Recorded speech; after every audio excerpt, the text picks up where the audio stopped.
Friends, ఇది ఎదురు బియ్యం. అంటే ఇది ఎదురు ధాన్యం అనమాట. ఇప్పుడు మేము చూపిస్తున్నదంతా ఎదురు ధాన్యం. దీని నుంచి బియ్యం ఉత్పత్తి అవుతాయి. ఇది లేవడిగా ఉన్నటువంటి బియ్యాన్ని ధాన్యాన్ని మేము సేకరించడం దానికి. దీనితో పాటు ఎదురు కంకులు కూడా మీకు ఈ వీడియోలో చూపించడం జరుగుతుంది. ఈ న్యాచురల్ ప్రోడక్ట్ అనమాట. మనకి వెదురు అనేది దాని జీవితకాలం చరమాంకం అంటే చివరి దశలో వెదురు బియ్యం అనేది రావడం జరుగుతుంది అనమాట. జనరల్గా అది ఏంటంటే కొమ్మల్లాగా చిన్న చిన్న కొమ్మల్లాగా వచ్చి దానికి బొడుపుల్లాగా ఈ బియ్యం అని సేకరణ జరుగుతుంటది అనమాట. జనరల్ గా వెదురు బియ్యం అంటే బొంగులో లేకపోతే ఎక్కడ వస్తుందని కాదు, అది దానికి కూడా శాఖలకు వచ్చి చివరి దశలో ఎదురు ధాన్యాన్ని వచ్చి ధాన్యంలో నుంచి బియ్యం అనేవి సేకరించుకోవడానికి మనకు అవుతుంది. ఇవి ధాన్యం, ఎదురు ధాన్యాన్ని మీరు చూస్తాను.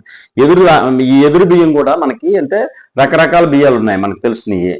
నవారా రైస్ అని, బ్లాక్ రైస్ అని, ఇలాంటి రైస్లో బ్రౌన్ రైస్ అని. ఇదంటే ఎదురు బియ్యం అనేది కూడా చాలా ఉత్తమమైన ఆహారం పదార్థం.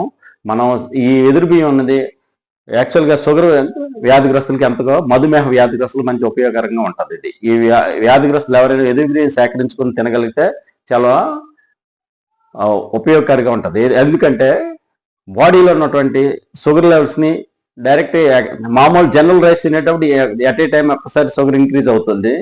అదే ఈ ఎదురు బియ్యంతో ఆహారం తినేటప్పుడు అది స్లోగా గ్రాడ్యువల్గా షుగర్ అనేది, గ్లూకోజ్ అనేది బాడీ మన రక్తంలోకి అబ్జర్వ్ అవుతుంది అన్నమాట. ఈ ఎదురు బియ్యం అనేది చాలా రకాలైన బెనిఫిట్స్. దీన్ని మామూలు బియ్యం లాగే వాడుకోవచ్చు కాదంటే దీన్ని కొద్దిసేపు ఎక్కువసేపు నానబెట్టి అనేది వంటతో అనేది చేయాలి. దీనికి ఇది వాడుకోవటం వల్ల మనకి ఆరోగ్యకరంగా అనేక రకమైన బెనిఫిట్స్ అనేవి ఉన్నాయన్నమాట. జనరల్గా యూసేజ్ చేసే వాళ్ళు ఈ బియ్యం దొరకడం కూడా చాలా తక్కువ, అరుదుగా ఉంటుంది. ఎందుకంటే ఏజెన్సీ ప్రాంతాల్లో ఏదైతే ఎదురు చెట్లు అనేవి ఉంటాయో అవి జీవితకాలం చర్మాంకంలో సేకరించి పెరిగి అవి ఈ బియ్యాన్ని ఇవ్వడం జరుగుతుంది. అన్ని ఎదురు చెట్లలో కూడా బియ్యం రావు మనకి. ఏదైతే లాంగ్ స్టాండర్డ్గా ఉంటుందో అలాంటి ఎదురు చెట్ల నుంచే బియ్యం వస్తాయి.